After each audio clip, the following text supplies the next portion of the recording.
Hi guys, welcome back to my our channel. Guys, ನಾನು ಇವತ್ತಿಲ್ಲಿ ನಿಮಗೆ ಸಿಂಪಲ್ಲಾಗಿ ಹೀರೆಕಾಯಿ ಚಟ್ನಿ ಮಾಡೋದು ಹೇಗೆ ಅಂತ ತೋರಿಸ್ತಾ ಇದ್ದೀನಿ. ಇಲ್ಲಿ ನಾನು ಸ್ವಲ್ಪ ಕಡಲೆಬೇಳೆ, ಉದ್ದಿನಬೇಳೆ, ಹಾಗೆ ಜೀರಿಗೆ, ಬೆಳ್ಳುಳ್ಳಿ, ಹಸಿರು ಮೆಣಸಿನ್ಕಾಯಿ ಹಾಕಿ ಇದನ್ನು ಫ್ರೈ ಮಾಡ್ಕೊಳ್ತಾ ಇದ್ದೀನಿ.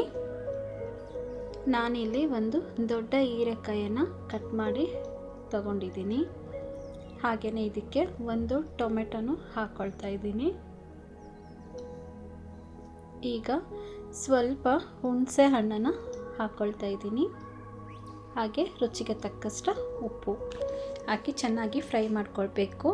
ಇದು ಸುಮಾರು ಒಂದು 10 ನಿಮಿಷ ಆದರೂ ಬೇಯಿಸ್ಕೊಳ್ಬೇಕು. ಸ್ವಲ್ಪ ಅರಿಶಿನ ಹಾಕಿದ್ದೀನಿ. ನಾನಿಲ್ಲಿ ಸ್ವಲ್ಪ ನೀರನ್ನು ಸೇರಿಸ್ತಾ ಇದ್ದೀನಿ. ನೀರು ಹಾಕಿ ಬೇಯಿಸೋದ್ರಿಂದ ಹೀರೆಕಾಯಿ ಚೆನ್ನಾಗಿ ಕುಕ್ ಆಗುತ್ತೆ, ಅದಕ್ಕೋಸ್ಕರ. ನೋಡಿ, ಈಗ ಇದು ಚೆನ್ನಾಗಿ ಫ್ರೈ ಆಗಿದೆ. ಈಗ ನಾವು ಇದನ್ನು ಮಿಕ್ಸಿ ಜಾರಿಗೆ ತಗೊಳ್ಬೇಕು.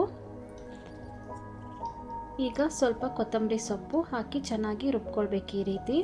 ಹಾಗೆ ಒಗ್ಗರಣೆಗೆ ಕರಿಬೇವು, ಕಡಲೆಬೇಳೆ, ಸಾಸಿವೆ ಹಾಕಿ ಒಗ್ಗರಣೆ ಮಾಡ್ಕೋಬೇಕು. ಇಲ್ಲಿಯವರೆಗೂ ನನ್ನ ವಿಡಿಯೋವನ್ನು ನೋಡಿದ್ದಕ್ಕಾಗಿ ಧನ್ಯವಾದಗಳು.